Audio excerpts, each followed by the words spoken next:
a lot of these that I do tend to be kind of self-deprecating. I'm not really entirely certain if that's good. But I've come to decide that lying is in fact a genetic thing.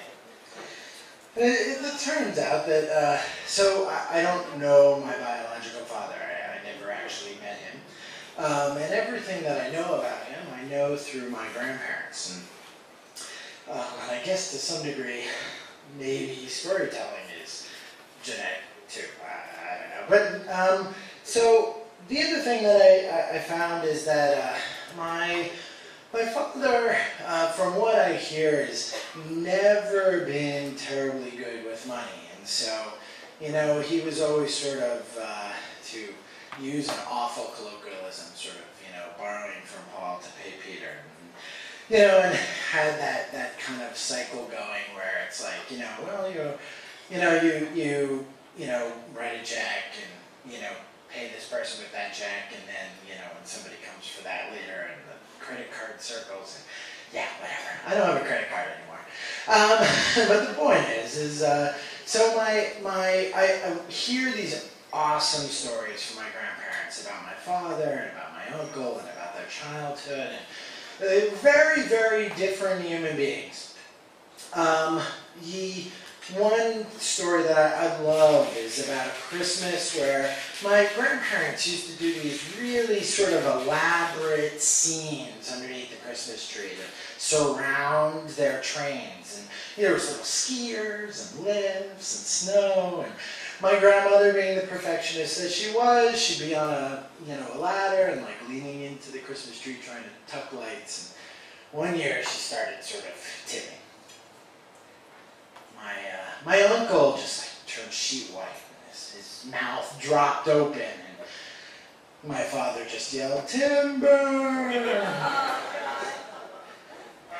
So in their late teens, my uncle basically canceled plans with his very possessive girlfriend.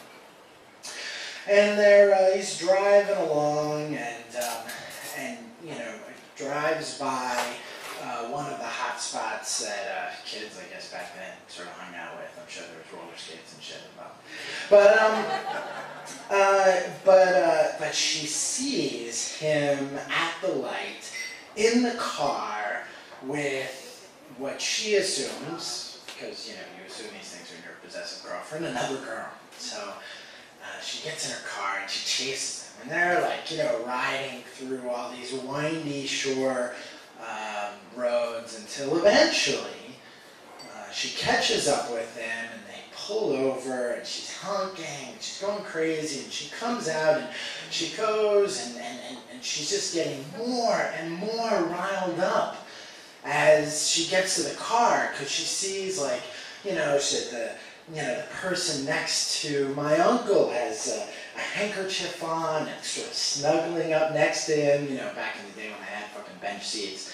And she wanders in and she just starts a tear into my uncle and sees my father in a handkerchief looking up at her. So I sort of attained this, you know, how far can you take a prank, you know? What are the extent of the lies that you can tell in her? So I remember one particular, I was at a buddy's house, and he was dead asleep, and there's family that, you know, took me in and hung out with me. And it was just after his high school graduation, a recruiter called, an Army recruiter. She's like, "Oh, it's an Army recruiter for Mikey, and I'll go get him." I'm like, "No, give it to me." Right? So I take the phone, I'm like, "Hey, how's it going?" And he's like, "Good, you know, do you want to join the Army?" I'm like, "I'm really sorry, you've been kind of misinformed." And he's like, "What are you talking about?" It's like, "Well, I'm a paraplegic." And, you know, it just went silent. Like, this poor guy on the other end was like, oh, I'm so sorry, we'll take you off the list, and yada, yada, yada. And then my buddy wakes up, and, you know, we start telling him that he should go down to the recruiter station.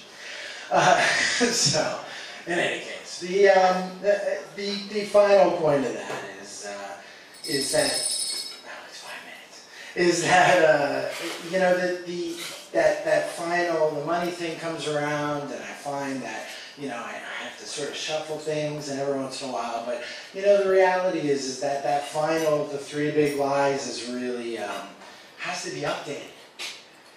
Who pays things with checks anymore? And at one point in time, a creditor calls me, and I was like, oh no, don't worry about it.